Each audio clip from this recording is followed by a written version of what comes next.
meus amores! Seja muito bem-vindo, seja muito bem-vinda aqui ao nosso curso de língua portuguesa aqui no nosso canal no YouTube.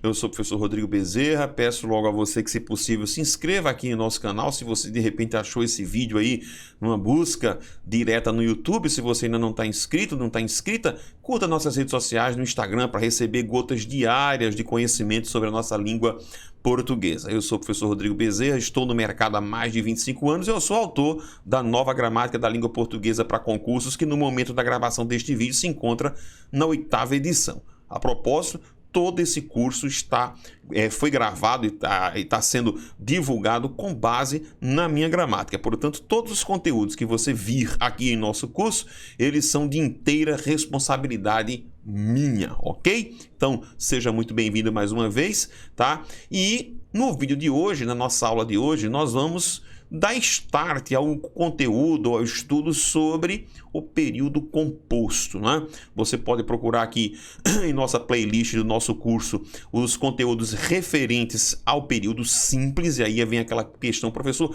quando se estuda período simples, o que é que se faz? No período simples, nós analisamos os termos que constituem esse período simples, entendido o vocábulo termo como sendo a menor unidade em que uma estrutura oracional ela pode ser decomponível. Então, quando eu decomponho uma estrutura oracional, a menor parte é um termo, ok? Então vamos começar aqui nesse vídeo de hoje. Nós vamos dar, como eu disse, aquele toque de bola inicial para que você saiba onde você vai jogar, qual é o terreno, né, que se trata de período composto. Veja o que eu escrevi no meu livro, está isso na gramática.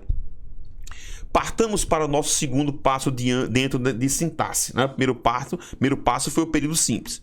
Nos capítulos anteriores, percebemos a interação entre os termos de uma oração e classificamos, veja que no período simples eu faço a classificação desses termos, tá? Vamos lá. Aí vem uma primeira pergunta: professor, agora no período composto eu não faço mais a classificação dos termos? Claro que faz. Eu tenho uma analogia que eu costumo sempre usar no período composto, que é o que é o período composto, ou aliás, o que é um período simples? É um ovo. Pense num ovo. Já pensou num ovo? Vamos fazer uma metáfora aí do ovo. O que é que um ovo tem? Eu não vou entrar em detalhe da biologia, mas como um leigo, o que é que um ovo tem? Um ovo tem casca, ele na parte de dentro, aquela parte mais transparente, é a clara, e tem a gema. Pronto, isso é um ovo.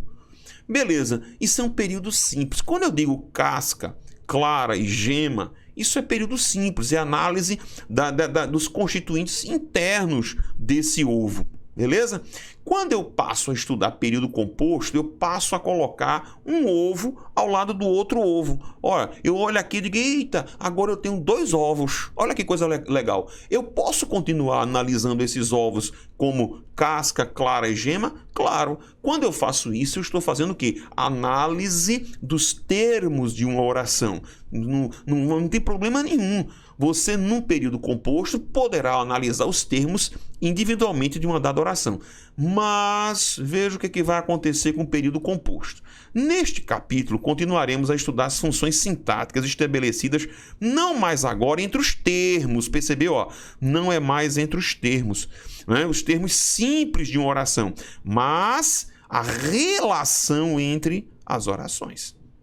Entendeu? Logo, não se preocupe, o assunto é fácil. Veja, eu confesso a você que o povo treme na base com essa história de oração subordinada, oração coordenada. Calma, acompanhe aqui as nossas aulas, que eu tenho certeza absoluta de que você vai compreender definitivamente esse conteúdo, tá? Isso não é difícil. Agora, existem conhecimentos prévios de que você precisa lançar mão para você continuar vivendo dentro de período composto, vivendo bem, ok? Então vamos lá. Logo, não se preocupe, é fácil, uma orientação, porém, segue. É importante que as noções do que é sujeito, objeto direto, objeto indireto, etc., tenham sido bem assimiladas, tá? Então, grave bem isso. É preciso para viver bem período composto, que você tenha feito, né, bons estudos em sintaxe do período simples, ok? Então vamos continuar lá comigo. Então vamos lá, batendo papo aqui. Sintaxe do período composto. Como já dissemos, o nosso estudo versa sobre o período. Período é a frase que se estrutura em oração ou orações. Daí o período ser classificado em, primeiro, isso não é novidade para seu ninguém, período simples, tá? Cuidado para não dizer, quando o professor questionar você sobre o que é período, você falar, né, de repente, que o período ele é quando eu tenho duas ou mais orações. Não, isso é período composto. Quando eu tenho uma só oração, eu também tenho uma noção de período. Aliás, a propósito, quais são os sinais de pontuação que finalizam ou encerram um período? Você pode anotar aí, é o ponto final, o ponto de exclamação, o ponto de interrogação e as reticências. Podem, em determinados contextos, as reticências elas podem encerrar períodos. Preste muito bem atenção nisso. Por quê, professor? Porque, por exemplo, ponto e vírgula não encerra período. Na hora em que o professor, uma questão de banca, um concurso, um vestibular, uma prova de Enem, seja lá o que for, questionar quantos períodos existem no parágrafo X, ou então a banca faz, o vestibular faz uma afirmação. No segundo parágrafo do texto, ou o segundo parágrafo do texto, ele é formado por X períodos. Como é que você sabe quantos períodos existem? Veja lá os sinais de pontuação. Tenha cuidado. Travessão não vai finalizar período. Né? De repente, lá no dedo, o cara botou um travessãozinho ali, não vai contar como período, não, uma coisa nova. Entendido? Tudo bem? A não ser que você esteja falando de discurso direto, numa citação de discurso alheio. 2 pontos. Os 2 pontos não encerram período. Como eu disse, o ponto e vírgula não encerra período. Quem vai encerrar período é ponto final, exclamação, interrogação e, dependendo, as reticências, ok? Então, período simples é isso. Vamos agora para a noção de período composto. Então, o período simples eu tenho uma oração só, que é chamada oração absoluta, e agora o período composto, que é formado por mais de uma oração. Qual o cuidado que você tem que ter? Então, vamos lá. Primeiro, quando a gente estudou no colégio, você aprendeu uma regra com a professora que ela continua valendo, tá? Não está errada, não. A professora ia dizer assim, quando você quiser saber quantas orações existem num dado período composto, basta que você conte os verbos. Professor, isso mudou? Claro que não. Isso continua valendo, que é uma beleza. Então, quer saber quantas orações num período? Vai lá e conta os verbos ou as locuções verbais. Porque o conceito de oração é todo conjunto que está centrado, conjunto semântico centrado num verbo ou numa locução verbal. No entanto, tenha muito cuidado com isso aqui, que eu vou mostrar para você agora. Preste atenção com isso aqui. Cuidado. Segundo a maioria dos gramáticos, pode haver períodos compostos com as chamadas orações ocultas, tá? Essas orações ocultas, elas também são conhecidas como orações latentes, tá? Também são conhecidas como orações elípticas, ok? Tudo bem? Orações ocultas, orações latentes, orações elípticas. Então veja como isso acontece. Ela é tão inteligente quanto o pai. Veja. Por que eu disse... Ficou troncho aqui o negócio, mas tudo bem. Por que eu disse que a maioria dos gramáticos? Porque existem alguns gramáticos que, por exemplo, nessa estrutura que você está vendo agora, ela é tão inteligente quanto o pai, vai dizer que aqui o que existe, na verdade, é uma adjunta adverbial de comparação simples e pau. E acabou. No entanto, alguns gramáticos de peso, como o professor, por exemplo, Mário Barreto, ele vai dizer que quando você fala ela é tão inteligente quanto o pai, o que você está querendo dizer mesmo é que ela é tão inteligente quanto o pai, vou colocar aqui, é inteligente. Ou seja, existe aqui uma oração que foi elipsada, que foi ocultada, entendeu? Então, o que eu tenho aqui, na verdade, se eu for analisar esse período, eu diria que ele é um período composto, formado por uma oração explícita, e a oração principal é tão inteligente, e uma oração comparativa latente, oculta, com verbo oculto. Interessante. Veja outro exemplo aqui, A empresa não cresceu como esperávamos. Preste atenção que eu tenho, a empresa não cresceu, Tá aqui uma primeira oração. Como esperávamos, tá aqui uma segunda oração. Só que foque neste verbo aqui. Ora, a empresa não cresceu. Como esperávamos, que ela o quê? Crescesse. Então, esta oração aqui, que ela crescesse, é uma oração oculta. Então, a rigor, nós avaliaríamos este período como um período composto formado por 3 orações, 2 explícitas e uma latente. Ok? Volto a dizer, professor Napoleão Mendes de Almeida não gosta muito dessa teoria. Se você é daquele, de repente você é um professor que tá me vendo agora, e você é daquele tipo que gosta de colocar uma gramática só embaixo do braço, primeiro que isso é perigoso, mas saiba que Napoleão rechaça essa ideia daqui. Mas outros gramáticos a aceitam numa boa. Professor José Oiticica, né, professor Mário Barreto vão aceitar isso aqui numa boa, beleza? Observe esse último exemplo, ele é forte como um touro. Ora, a ideia aqui é que ele é forte, como um touro é forte. Portanto, eu tenho aqui uma oração latente. Então, cuidado quando for contar orações dentro de um dado período. Qual é a mensagem desse momento agora inicial? O cuidado que você precisa ter que existem orações que são ocultas, que estão latentes, ok? Vamos dar uma olhadinha agora no seguinte. Quais são os processos que formam o período composto? Preste atenção. Quando nós juntamos, eu vou abrir essa tela daqui, e vou escrever aqui de ladinho para você aqui embaixo. Vamos lá dar uma olhadinha comigo aqui, é o seguinte. Veja, quando nós construímos períodos compostos, lembra que eu disse a vocês que nós vamos trabalhar com uma espécie de ovo. Então eu tenho aqui esse aqui seja o meu primeiro ovo. Vou colocar aqui né? Isso aqui. Então eu tenho aqui a casca, a clara e a gema. Eu coloquei aqui um outro ovo, vou colocar um outro ovo aqui, vou colocar aqui no meio a nossa gema, redondinha aqui, suponho, tá? Então o que vai acontecer? Lembra que eu disse a vocês, eu posso analisar as partes isoladas do período, fazendo análise de cada oração, análise sintática. Mas é importante, o que é período composto? É quando eu faço a análise da relação existente de uma oração em relação a outra. Isso é período composto. Então, vamos fazer uma outra comparação, uma metáfora. O período simples é como se eu pegasse, deixa eu me ver aqui alguma coisa que eu tenho que... Eu estou com o controle aqui do ar-condicionado que está aqui. É como se eu olhasse para o controle assim, na minha frente aqui, olhando cada partezinha desse controle aqui. Mas suponha que eu tenha outro controle aqui na minha mão. Suponha, isso aqui é meu celular, mas suponha que eu esteja com outro controle aqui na minha mão.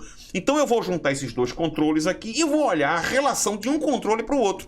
O que este controle serve para este controle aqui? Isto é período composto. Isso é análise do período composto. Quero deixar isso claro para você que é estudante, que está me ouvindo agora. É a visão de fora. A visão do período simples é aqui assim, pronto, na minha cara. A visão do período composto é uma visão mais distante. Eu olho aqui assim, para os caras, tô entendendo agora. Entendi, esse aqui serve para... Entenderam? Então é a visão micro e a visão macro do negócio. Ok? Então, o período composto é uma visão macro. É quando eu olho uma coisa funcionando para outra. Então, nesses processos, quando eu junto orações, elas estabelecem relações, elas passam a se relacionar. Professor, quando isso acontece, eu estou diante de uma construção composta, né, em que, para isso, eu posso usar 2 tipos de construções. Isso aqui é o básico, tá? Então, para poder formar esses períodos compostos. Essas relações podem ser de quê? De coordenação, tá? Vocês vão encontrar isso aqui, preste atenção. Alguns autores, né, vão chamar um nome bonito, que é esse nome daqui, parataxe, tá? Vão chamar de parataxe, ok? Ou coordenação, em que as orações mantêm independência sintática uma das outras, ou seja, uma oração não exerce função sintática para outra. Preste atenção que um detalhe, tá? Algumas pessoas, preste atenção, algumas pessoas dizem para mim uma coisa assim, professor, quer dizer que na coordenação não existe dependência, é isso? Não. Não, preste atenção. Nos processos, quando eu ligo orações, eu posso observar sobre 2 óticas. a dependência ela pode ser de sentido, que é uma dependência semântica, ou ela pode ser uma dependência de sintaxe, uma dependência sintática.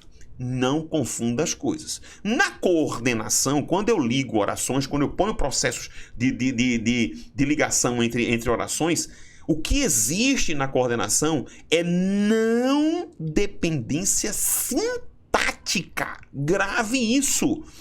Ou seja, uma oração não exerce função para outra, função sintática. Eu vou falar disso na subordinação. Grave isso.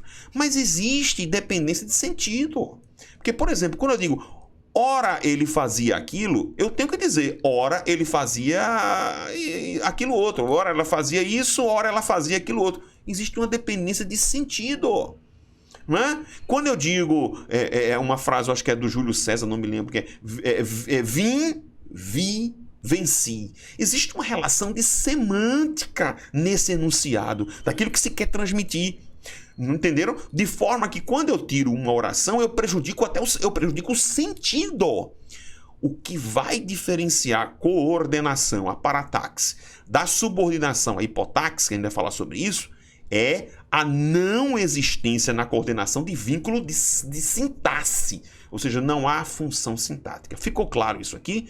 Beleza? Eu não gosto quando alguém fala na coordenação não tem dependência. Tem dependência de sentido. Agora não tem dependência de sintaxe. Ok? Então vamos voltar para cá.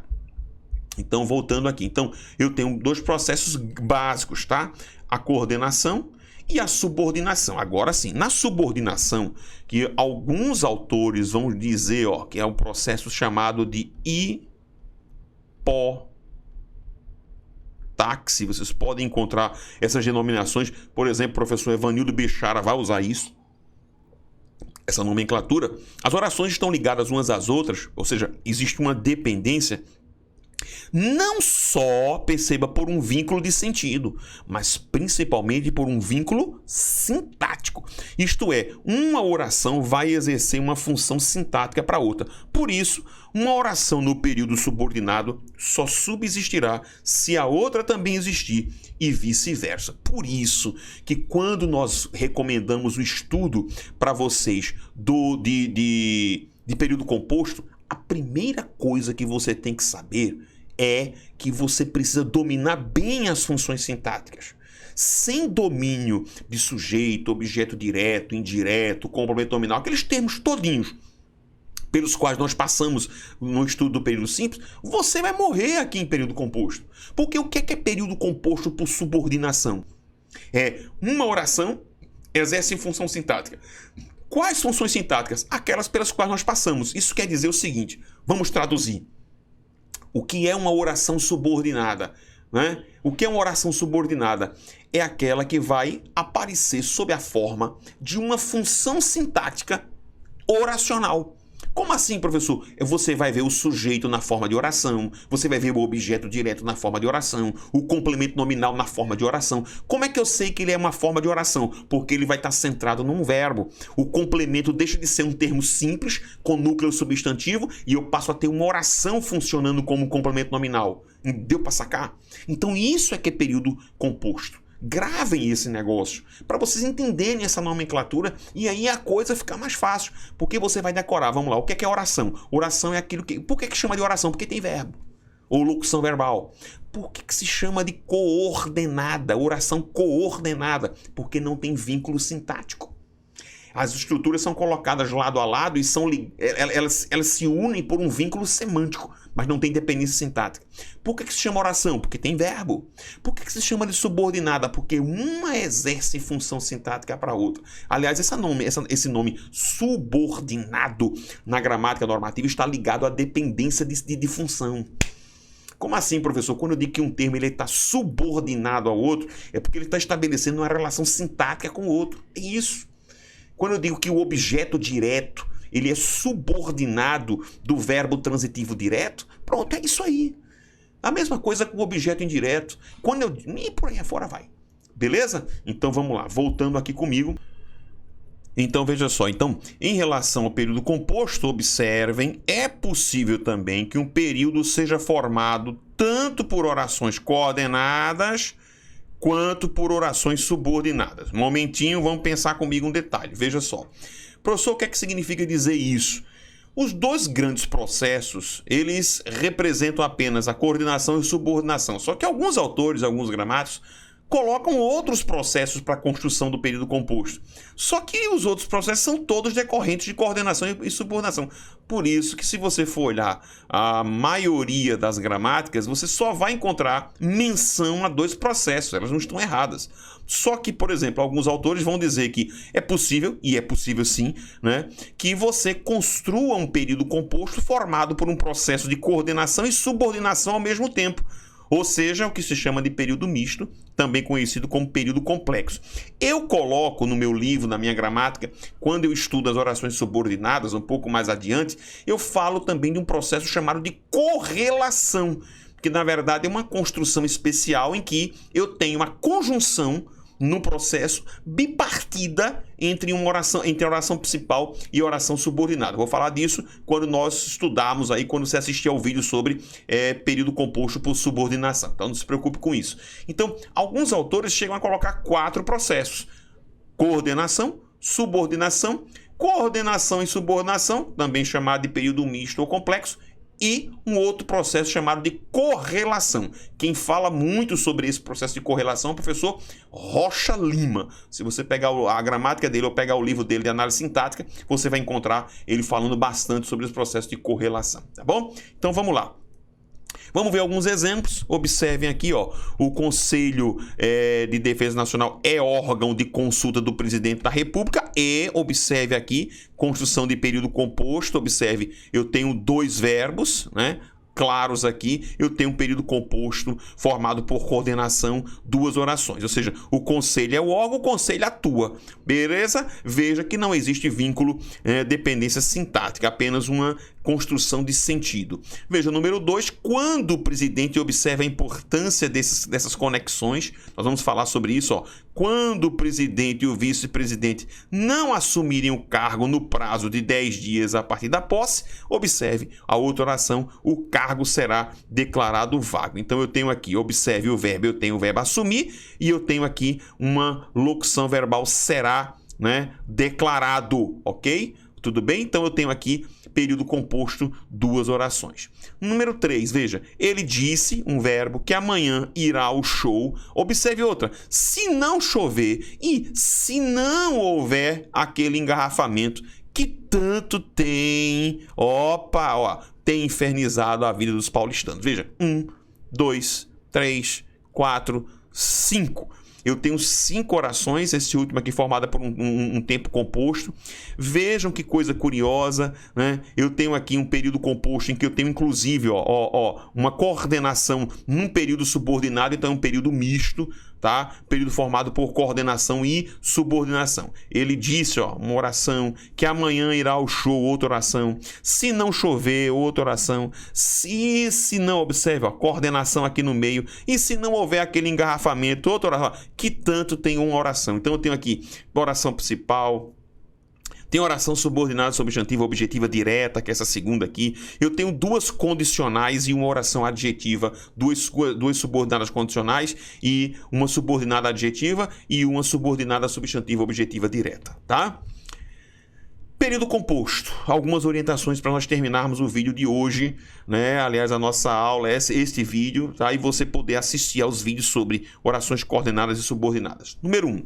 Orientações minhas que estão no meu livro. Para se descobrir quantas orações existem num período em geral, basta contar o número de verbos ou de locuções verbais presentes na estrutura. Lembrem-se, portanto, porém, do que eu chamei a sua atenção no início sobre a possibilidade da existência de orações que estão ocultas. Mas a regra geral é esta. Conta lá os verbinhos, locuções verbais, etc., os tempos compostos, você vai chegar ao número de orações. A existência de orações ocultas não é uma coisa simples, não é que acontece em todo período, não é isso. São raras as construções em que elas podem, digamos assim, aparecer. Não aparecer de forma explícita, mas que podem estar presentes, ok? Continuando. Na hipótese, veja que observe isso aqui, na hipótese de nenhum candidato alcançar, observe um verbo, maioria absoluta na primeira votação, far-se-á, outro verbo, nova eleição no último domingo de outubro do ano anterior ao término do mandato presidencial vigente. concorrendo os 2 candidatos mais votados e considerando-se eleito agora em segundo turno aquele que obtiver a maioria dos votos. Veja que eu só fiz contar verbo e locução verbal, o que existir. 1, 2, 3, 4, 5. Eu cheguei à quantidade de orações, portanto, eu tenho 5 orações. Nada de complexo, nada de difícil. 2. Para a construção do período composto, observe aqui minha orientação. As conjunções, os pronomes relativos, algumas preposições e alguns advérbios possuem papel fundamental. Serão essas classes morfológicas que farão uma ligação, ou seja, elas funcionarão como uma ponte entre as orações. A esses elementos de união, a gramática denomina de conectores ou elementos de conexão ou ainda articuladores. Qual é a nossa orientação para você agora? Procure, antes de entrar em período composto, por coordenação, subordinação, vá ao capítulo, a parte de morfologia, de gramática, vá ao capítulo sobre conjunções, estude. Estude as conjunções, você vai dar um passo imenso para compreender bem coordenação e subordinação. Tá? A minha sugestão, eu vou até dizer uma coisa aqui, que eu até vou refazer o que eu falei. Veja, observe, né? Aí tem aqui, observe aqui uma conjunção. Enquanto exerce funções típicas, o órgão executivo pratica atos de chefia, quando, observe, quando atua tipicamente. Ou seja, essas locuções, essas coisas, uma vez que. Ou seja, isso vai pavimentando e vai formando a construção do período composto. Isso é importante. Portanto, você quer estudar bem oração coordenada subordinada, tem que estudar a conjunção. Não tem jeito, tá? E olha que, inclusive, eu disse uma coisa aqui, que eu digo assim, para que o nosso estudo obtenha sucesso, é fundamental que você tenha aprendido as funções dos elementos de conexão, principalmente as conjunções, tá? Logo, se ainda restar alguma dúvida ou se não se lembrar direito, vai estudar a conjunção. Não procure decorar as conjunções, mas sim aprender-lhes o sentido. Não é só, veja, professor, o senhor acha ruim decorar? Não, decore, eu acho bom. Agora, só decorar por decorar vai resolver, mas não resolver tudo. Entendeu? Vai resolver, mas não vai resolver tudo. Então, assim, o objetivo é decore, mas saiba que algumas conjunções elas vão mudar de sentido a depender do contexto. E isso é onde mais os concursos, as provas, os vestibulares, seja lá o que for, eles vão bater. Então, acho legal que você decore. Não sou contra, de jeito nenhum. Mas saiba que é muito importante, não só decorar, é saber o sentido dela, como ela vai ser empregada, qual o valor dela, ok? E, para terminar, observe, não se preocupe demasiadamente com a nomenclatura gramatical. Oração subordinada substantiva tal ou qual, oração subordinada adverbial X, reduzida de infinitivo. A maioria dos institutos elaboradores de provas já não mais questiona essa classificação. Querem saber, sim, a relação promovida pela conjunção, pelo pronome relativo, pelos conectores em geral. Então, veja.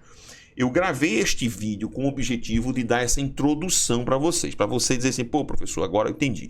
Situa o cabeçote, né? Situa a cabeça, eu já sei o que é coordenação, o que é subordinação, né? Essa construção, ela pode ser de coordenação e subordinação também. Tem um negócio aí de correlação que o senhor falou, que eu vou ver à frente, aí quando eu for estudar o assunto de orações subordinadas, isso, tá? Só que para o sucesso disso aqui, você precisa conhecer algumas coisas. Né? Conhecer conjunção, né? Sugiro até, decore, não tem problema nenhum não. Agora, saiba que só decorar não vai resolver toda a sua vida. Você precisa decorar, mas entender o sentido, entendeu? Você precisa, depois, não fique se descabelando, tentando decorar cada classificação. A oração subordinada, procure entender. Se você entender aquilo ali, você com certeza vai obter sucesso. Outra, prof, de todas elas, quais são as piores? Na minha concepção, as adverbiais são as que são mais, as que mais caem em prova, tá? Depois as coordenadas. Então, assim, não se preocupe tanto em se rasgar com oração subordinada substantiva, completiva, nominal. Ah, porque objetivo indireto. O cara fica em tempo de surtar. Calma, isso não é difícil, beleza? Agora, grave o que eu disse e agora vamos aos demais vídeos sobre oração coordenada, oração subordinada, etc e tal. É só você procurar aí no canal e assistir aos vídeos para você captar bem esse conteúdo. Para todos vocês, olha, fiquem com Deus. Acesse o link aqui embaixo que eu coloquei para os nossos cursos, tá? E vamos juntos.